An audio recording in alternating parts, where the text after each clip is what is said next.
ഒരുപാട് വർഷങ്ങളായിട്ട് മൈഗ്രെയിൻ അനുഭവിക്കുന്ന നിങ്ങൾ ഇനി ഞാൻ പറയാൻ പോകുന്ന ഒരു കൊച്ചു കഥ കേട്ടതിന് ശേഷം നിങ്ങളുടെ അഭിപ്രായങ്ങൾ പറയുമല്ലോ. ഒരു വ്യക്തി 10 വർഷമായിട്ട് തൊണ്ടവേദനയായിട്ട് നടക്കുന്നു. അദ്ദേഹം എടുക്കാത്ത ചികിത്സകളില്ല. അലോപ്പതി, ഹോമിയോപ്പതി, ആയുർവേദം എന്ന് തുടങ്ങി എല്ലാ ചികിത്സകളും എടുക്കുകയും ആന്റിബയോട്ടിക്കുകളും പെയിൻ കില്ലറുകളും ചൂടുവെള്ളത്തിൽ ഉപ്പിട്ട് ഗാർഗിൾ ചെയ്യുകയും എന്ന് തുടങ്ങി എല്ലാവിധമായിട്ടുള്ള മാർഗങ്ങളും പയറ്റിയതിനു ശേഷം അദ്ദേഹത്തിന്റെ തൊണ്ടവേദന മാറുന്നുണ്ടായിരുന്നില്ല.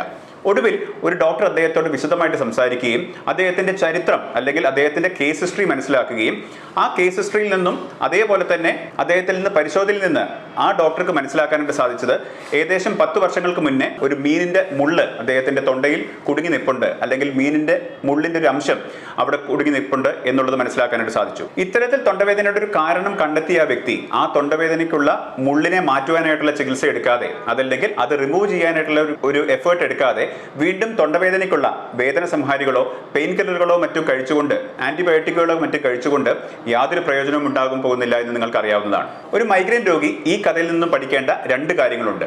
ഒന്നാമതായിട്ട്, നിങ്ങളുടെ മൈഗ്രെയിൻ തലവേദന വരുന്നതിന്റെ മൂല കാരണം കണ്ടെത്തുക എന്നുള്ളതാണ്.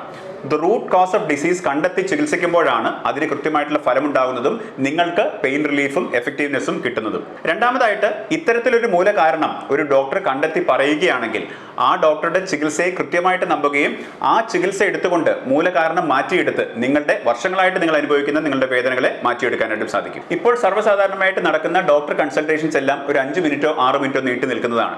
ഇത്തരത്തിൽ ഒരു രോഗത്തിന്റെ, അതായത് വർഷങ്ങൾ നീണ്ടു നിൽക്കുന്ന ഒരു രോഗത്തിന്റെ മൂലകാരണം കണ്ടെത്താനായിട്ട് 5-6 മിനിറ്റ് മതിയാവില്ല എന്ന് എന്നെ പോലെ തന്നെ നിങ്ങൾക്കും അറിയാം. അതുപോലെ തന്നെ ഏതാനും ഇൻവെസ്റ്റിഗേഷൻസ് ചെയ്തുകൊണ്ട് മാത്രം, CTO MRI എടുത്തുകൊണ്ട് മാത്രം നമ്മൾക്ക് എല്ലാ രോഗത്തിന്റെയും കാരണം കണ്ടെത്താനാവില്ല എന്ന് മനസ്സിലാക്കുക.